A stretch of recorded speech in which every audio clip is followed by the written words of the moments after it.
Hola, ¿qué tal? Soy Silvestre Pacheco León y como ha sido costumbre ya en este último año, les convoco a escuchar la lectura de mi artículo semanal que podrá leerse en El Sur a partir del lunes y que consiste en la segunda parte del recuento de los hechos más relevantes que se sucedieron en el presente año,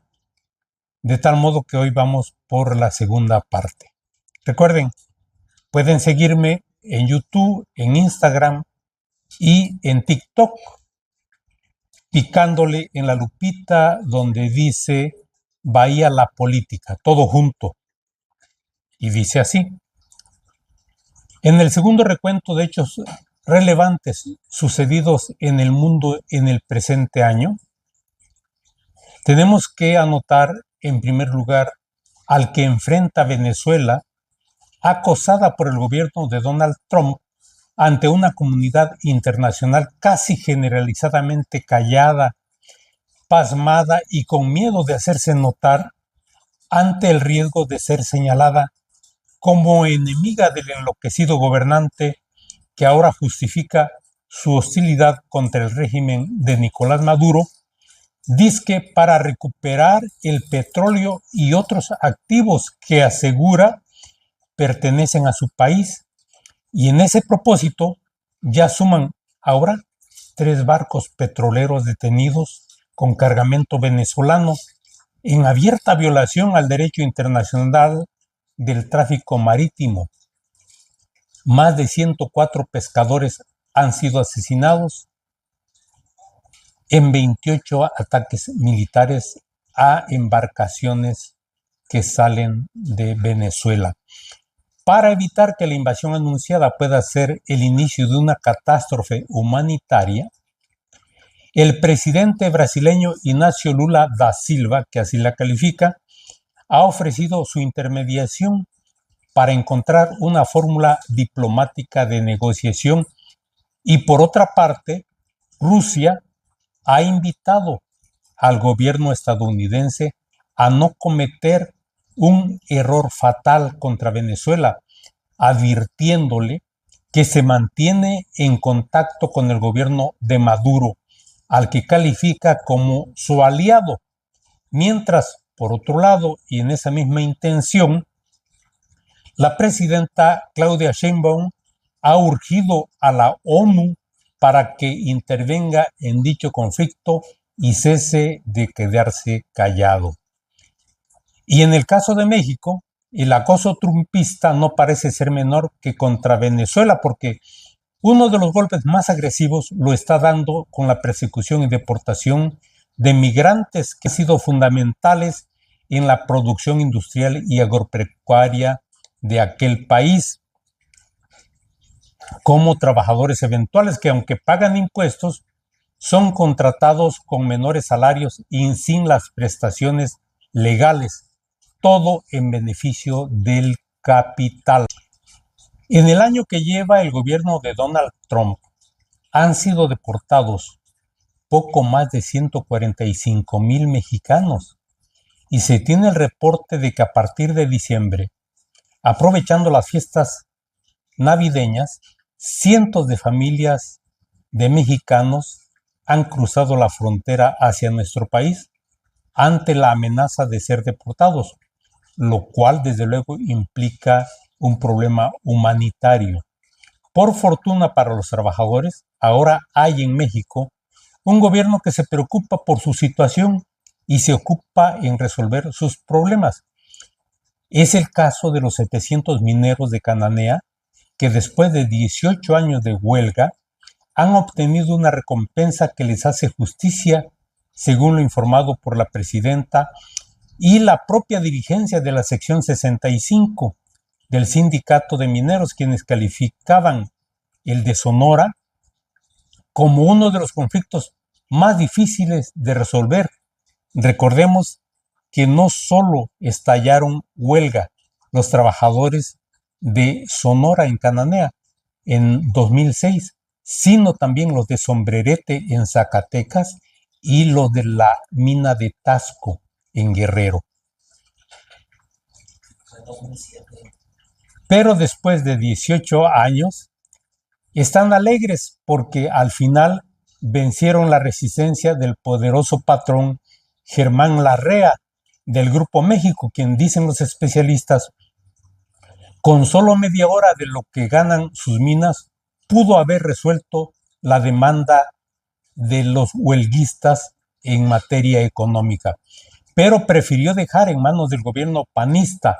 de Felipe Calderón la suerte de los obreros, la cual no fue diferente en el trato al que se dio a los miles de electricistas del SME que fueron despedidos en 2009 por la extinción de la Compañía de Luz y Fuerza. Lo sucedido con los mineros de Cananea en 2006, bueno, no está muy claro si fue en 2006 o 2007, aunque debo decir que su demanda era de que le respetaran el día de asueto para conmemorar los 100 años de la huelga que estallaron en el año 1906, que fue el inicio de la Revolución Mexicana. Insisto, los huelguistas solo querían conmemorar aquella gesta centenaria, porque en su contrato colectivo, efectivamente, la fecha establecía como día de descanso, pero los patrones no lo permitieron y como tampoco dieron respuesta satisfactoria a las violaciones a su contrato colectivo,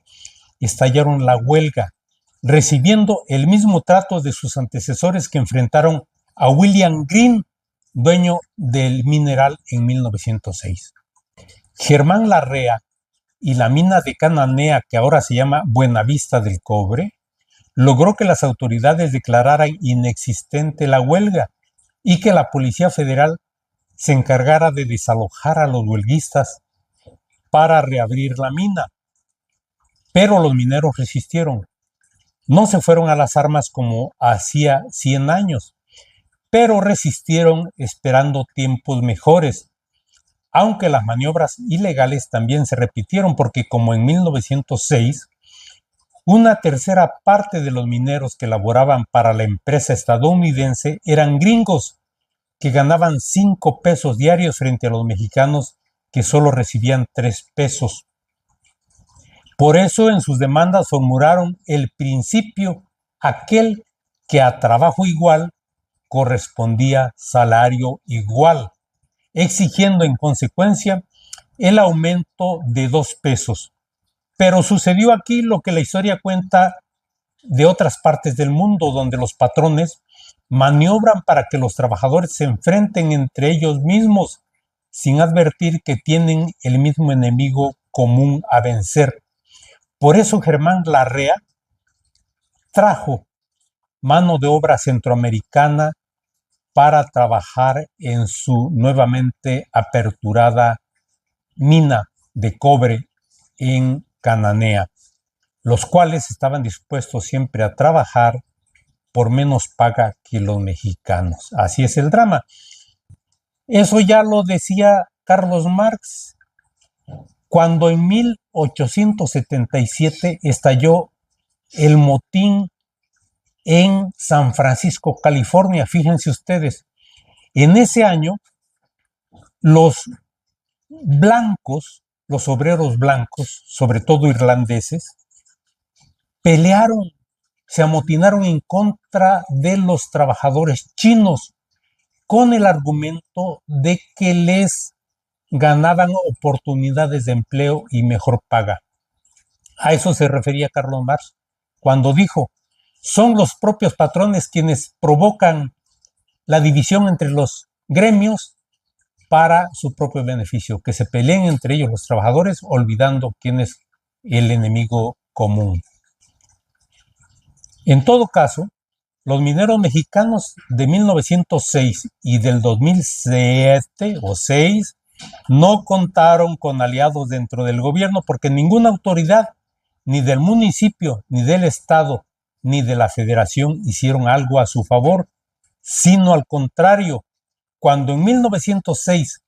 el presidente municipal de Cananea, avisó al gobernador de Sonora, cuyo nombre no olvidemos, Rafael Izabal, de la huelga estallada en la empresa Cananea Consolidated Cooper Company, que ocupaba a 7,560 trabajadores. Este permitió que intervinieran en territorio mexicano, imagínense ustedes, como ahora lo demandan algunos conservadores, 250 Rangers venidos del estado de Arizona. Los mandó el gobernador estadounidense para apoyar a William Green, dueño de la empresa minera.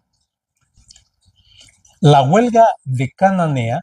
dirigida por obreros que militaban en el Partido Liberal Mexicano, duró 5 días porque fue reprimida a balazos, provocando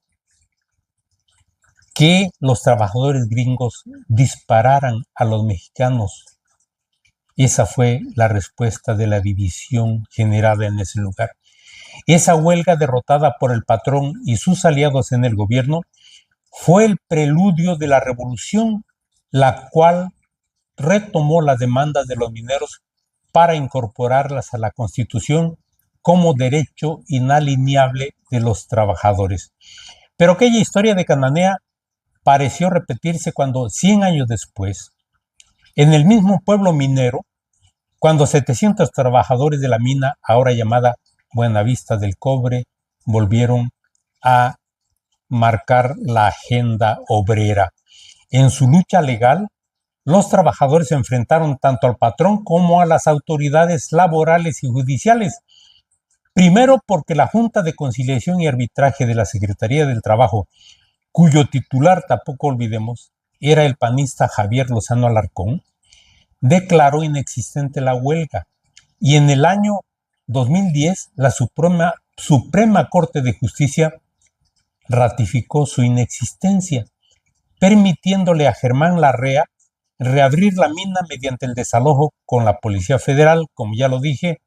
al más puro modelo del dictador Porfirio Díaz.